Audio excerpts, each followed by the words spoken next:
This lesson is on the Jacobian. So there's a couple things I'm going to want to prove. We know that dy dx is the same as r dr d theta when we convert from rectangular coordinates to polar coordinates. And we know dz dy dx is the same as rho squared sine phi d rho d phi d theta. And previous work, we've shown that using geometry, but we want to go ahead and today show some of these ideas using the Jacobian. So when we have a change of variable, here's our big rule. Our rule is that dy dx, change in area, is the absolute value of the Jacobian times du dv, where du and dv are different variables. So if that's the case, then the same thing would be true that dy dx would be the magnitude of the Jacobian dr d theta. So let's examine that first rule to see if we can prove that here. But to do that, we've got to go ahead and define what Jacobian is. We get this with the change of variable going from xy to uv. The Jacobian is the determinant of the matrix, partial of x with respect to u, partial with respect of x with respect to v, partial of y with respect to u, partial of y with respect to v. So we can change that to use r and theta instead, so let's do that. So there's that Jacobian matrix with the variables r and theta instead. So let's go ahead and construct those partial derivatives. We know x equals r cos theta. So the partial of x with respect to r would be cos theta. And the partial of x with respect to theta, thinking of r as the constant, r times the derivative of cos theta, r times negative sine theta, would be negative r sine theta. Y is, of course, r sine theta. So the partial of y with respect to r would be equal to sine theta. And the partial of y with respect to theta would be r is perceived as a constant times cos theta, r cos theta. So let's put that in the Jacobian matrix to determine what that value is going to be. So there's our substitution. So J is the determinant of that. This times this cos theta times r cos theta, which would be r cos squared theta, minus negative r sine theta times sine theta, negative r sine squared theta.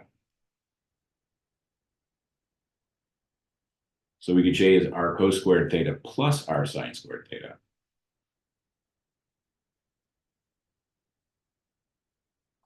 Factoring out the r, we get J is r cos squared theta plus sine squared theta, which of course that part is just 1. And we get J equals r. But remember what we said previously. Original rule was dy dx is absolute value of J du dv, so we can certainly change that to dy dx is absolute value of J dr d theta. What is the absolute value of J? That's just r. So we've proven what we set out to prove, that dy dx is r dr d theta. Now let's try to do the same thing for spherical coordinates. So here's our two triangles that we need. So cos of theta is x over r. So r cos theta is x. Sine of theta is y over r. So r sine theta is y. Over here we see cos of phi is z over rho. So rho cos phi is z. Sine of phi is r over rho. So rho sine phi is r. Well, if that's the case, what do we know? We said x was r cos theta. So x is rho sine phi cos theta, plugging in the r value. Rho sine phi cos theta. And and y was r sine theta. So y is rho sine phi sine theta. So let's collect all that information and then we'll do our partial derivatives before we determine the Jacobian. So here's our information and let's go through our partial derivatives. The partial of x with respect to rho would just be sine phi cos theta. The partial of x with respect to phi, well, the derivative of sine phi is cos phi. Multiply that by rho and cos theta. It would be rho cos phi cos theta.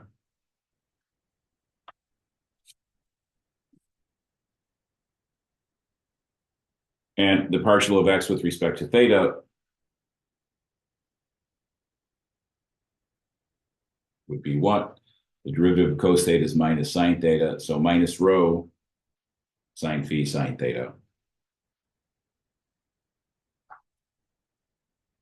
Coming over here to y, partial of y with respect to rho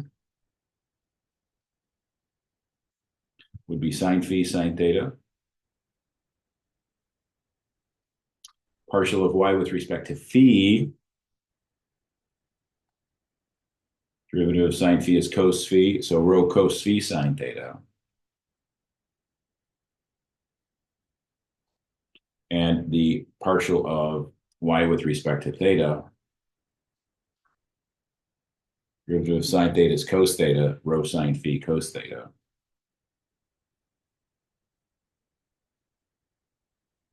And finally with z, partial of z with respect to rho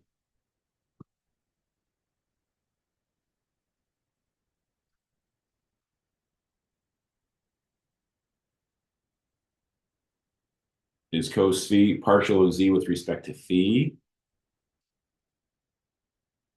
Derivative of cos phi is minus sine phi, so minus rho sine phi. And the partial of z with respect to theta is just 0.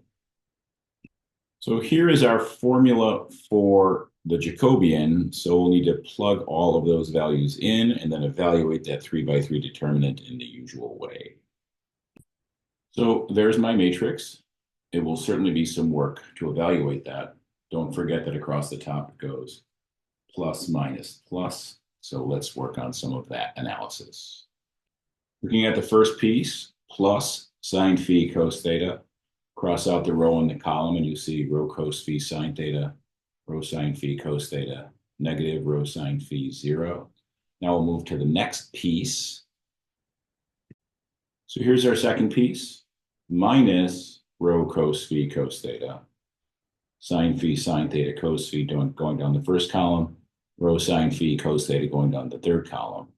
Then we will finish up with plus the negative of sine phi sine theta times his minor.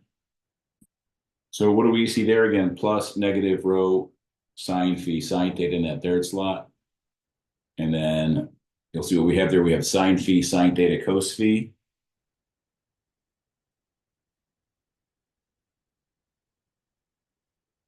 And then we have rho cos phi sine theta.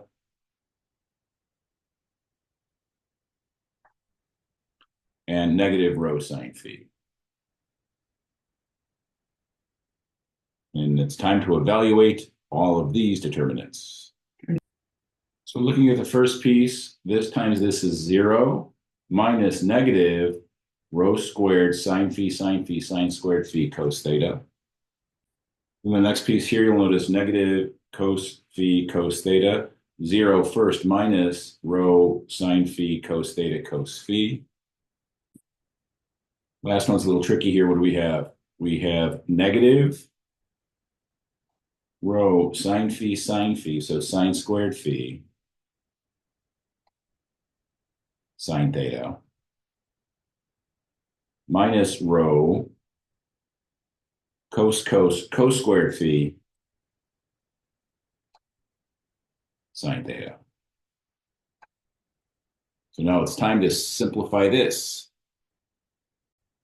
So let's examine this algebra. 0 minus negative, all that changed there was rho squared sine squared phi cos theta. Here I have negative times negative. So I just made them both positive. Rho cos phi cos theta, rho sine phi cos theta cos phi. This one again is the trickiest one. Negative rho times negative rho, rho squared. Sine phi times sine squared phi, sine cubed phi. Sine theta times sine theta, sine squared theta. For the first piece, plus negative rho, rho squared. And then what do we have? Then we have sine phi, but sine theta is there twice. Sine theta, sine squared theta times cos squared phi. The third piece hasn't changed, but the first one has. Sine squared times sine cubed phi, cos theta, cos squared theta. We see that. Here we have a rho and a rho squared cos phi, and another cos phi gives me cos squared phi. Cos theta, another cos theta gives me a cos squared theta. We also have a sine phi, and then the third piece stays the same. And of course, we're adding all of those together, so let's work on that. Which brings us here, and I'm going to factor out a rho squared sine phi out of each one of these pieces. Each piece has a rho squared sine phi. Let's factor it out. Dividing out the rho squared sine squared phi gets us here. And it's time to do some trigonometry. So I'm going to regroup these two together and factor out a sine squared phi. And I'm going to group these two together and factor out a cos squared phi. So where does that get us? Brings us here. Notice if we factor out the sine squared phi, I get cos squared theta plus sine squared theta. We know that's 1. I factor out the cos squared phi here, I get cos squared theta plus sine squared theta. I know that's 1. And notice, what do we get here? Sine squared phi plus cos squared phi, also 1, which gives me my conclusion that the Jacobian is rho squared sine phi. Now remember what we said? We said dz, dy, dx should be the absolute value of the Jacobian, d rho, d phi, d theta. So what is our conclusion? Going from rectangular coordinates to spherical coordinates, we get what? We get rho squared sine phi. Sine phi is always positive because phi is only measured from 0 to pi d rho d phi d theta.